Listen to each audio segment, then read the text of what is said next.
Abojo, Janine Desmoulin, Donna Kud Nidishnakaz Nimki Benesi Quaib Nidishnakaz Mike in the Dodam, Bitagon, Nishnabek Bindoji. So I just introduced myself in my Anishinaabe way. I'm a Ojibwe from Pickering First Nation.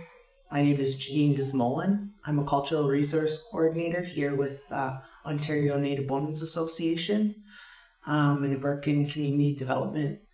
So I've been asked with the same tobacco to share a little bit about what I know in regards to this Miigwetch, this feather, specifically the feather teachings that come with Miigwetch, that eagle.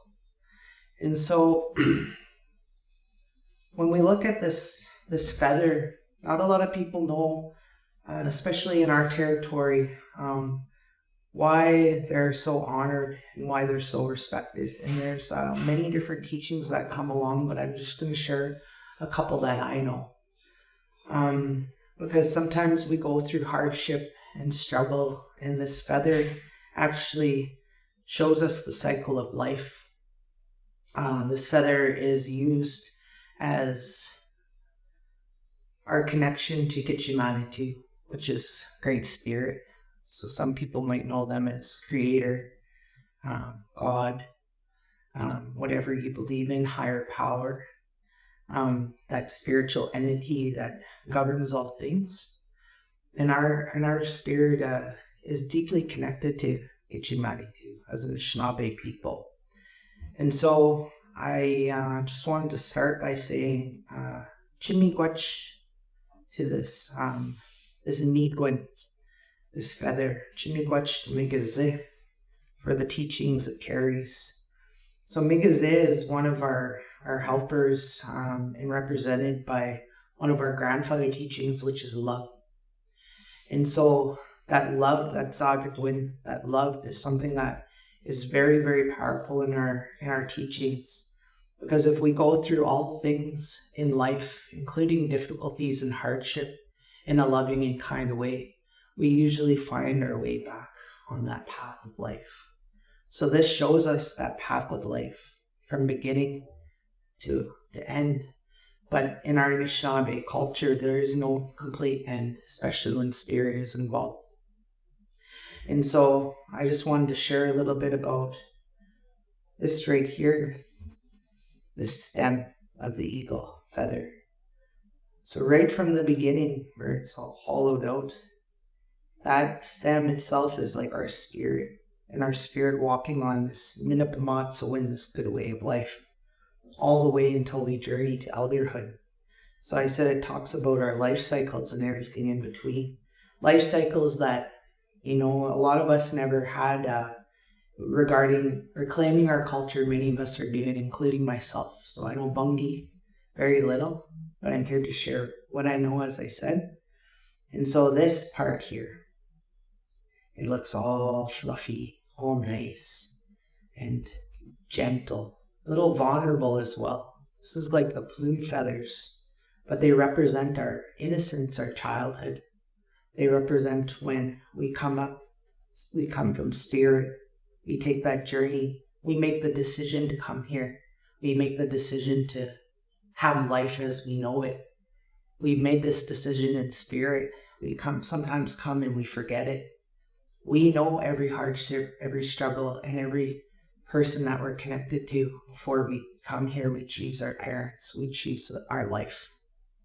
And we forget these things when we come back from spirit, because it's up to us to relearn or relive certain things that we need to put in our bundle, carry with our spirit. And that's the one thing about spirit, is it's been here long before this physical being, this body we have. Before we take this physical journey on life, and this Minapamatso and this good way of life is what we all strive to go toward. This feather reminds us to stay on that journey and stay on that path. And so when we're children, we're all gentle. We're very, very, highly regarded as children, especially in the Anishinaabe culture. But some of us had experienced hardships in our life. even as young children. And that can take us off the path a little bit. And we have this hurt that comes upon us.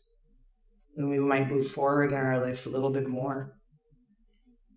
We have another something come, whether that be trauma, grief, hardship, uprooting, something that led you off that path.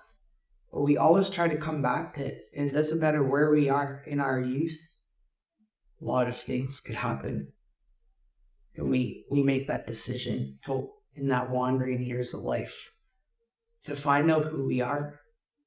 And then things keep happening sometimes. And that's okay. Because we always try to remember that love, that sagatwe, that gift we've been given in life. It's that very, very sacred gift. And then we come up into our adulthood and we might go through a time where we're all good, but something else happens. And that's beyond our control. That's something we might have knew was coming. Something that will prepare us for when we're elders. When we get to this, we'll go back to spirit. And that's why our elders and our children are so closely connected. And that's why they should be sitting together, is because they're so spiritual. They are connected to Gishimanitu closer. Because you've made your way in life, you've made your path in life. No matter how much difficulties came around. We might look a little torn up, a little beaten down by the time we reach elderhood. Something must make it there. But the one thing that Miigwetch, that messenger to Creator, that's why we hold these when we speak. We get that courage to speak.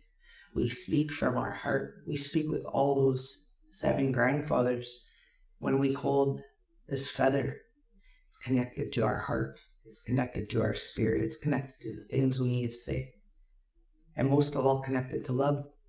And when we walk in our path, it doesn't matter how much things have happened to us in our journey. When we give ourselves that zagadwin, that love, and we come in a good way, we might never ever be put back together exactly the same. We might have some bumps and some bruises along the way. But Miigwetch, this feather teaches us that no matter where you are in your cycle of life, you have the opportunity to continue to heal and walk down that good way of life, right up until you're an elder. And our elders go back to childlike stages in their life, back to this. That's why our young people, our youth here who have the legs, the mobility, the drive, they're wandering, they have to come and sit with their elders, because their elders want to move, because their mind and their spirit wants to continue to do things, and it has a wealth of wisdom that is attained from the whole life cycle right here, just waiting to be shared, just waiting to be acknowledged and given so peacefully and so kindly. Some of our elders, though, through difficulties and hardships, may not be so kind, because these teachings, some of them were not claimed yet. Some of them didn't resonate yet. In hardships and struggles, we forgot to give that love. So the one thing we know is that our youth sit with our elders as well. Our children get the teachings, and our elders are so prominent in our life because they're going back to spirit. They've made that full cycle and that sacrifice. And it's a blessing to live out your life. But it's also a blessing to go and pass in this world, because we journey forward back to spirit. So everything comes full cycle and everything is interconnected in this beautiful way of life and existence. And when we give love to each and everything on this earth that we're interconnected to, whether it be the Mama Keith, the land, whether it be with the animals, whether it be with the crawlers, whether it be with the Shomis, which is our grandfathers, but also known as a Sind, those rocks that we use, everything has spirit from the biggest to the smallest thing. And when we go and walk in that good way of life, when we give that love and that appreciation to all things around us, we learn those gifts and we learn that wisdom that we carry, and we're able to share it back with our young people, and we're able to walk that journey without much difficulty or hardship. And so whatever anybody's going through in their life, I think it's really important to acknowledge where you're at in this Miigwetch and know that there's always an opportunity to love. And there's always an opportunity to reach out to this messenger, this Miigwetch. And it's a messenger because it flies so high and it sees all things. This messenger gives us love because it sees the things and is a messenger to Creator and tells Creator how we're doing here on our journey and on our life path. And that's the one thing that we have to continue to do, is look towards our items, look towards direction, but most of all sit with our elders and sit with our knowledge keepers. Protect the closest things to spirit, which is our elders, our children. And everything in between that we learn, and every hardship that we learn, we know that it's important to share. We know that sharing can inevitably set us free. And everybody is on a healing journey right from the beginning to the end. And this isn't the end. So I'm going to say, with that, Minawa Gawabamin is something we say in this territory, and it's, I'll see you again.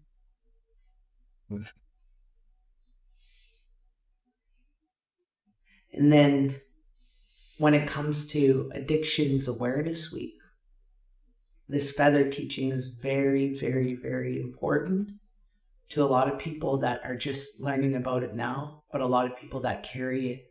Some people put their feathers down for a time because they don't want to touch their bundle no more because of things that they're going through. But the one thing I know is that when you can't no longer run into that direction, you lose that ability to run, you walk. And when you cannot walk, you might crawl. And when you cannot crawl anymore, you reach out to something to feed your spirit again. And so I hope you reach out to, acquire what resonates with you to continue to help you on that life cycle. And I hope, when we accept where we are in our journey, whether good, may seem good or bad, everything is part of your healing. And then when we respect the teachings that were given by our elders, we live all together in that unity and that interconnectedness. And we become safer walking on this Miigwetch, this path of life. So when we look to that addiction spirit, which is a spirit, we have to respect it, much like we respect our most prominent elder. We have to respect that addiction spirit because it could take us in for a time, but we have to know that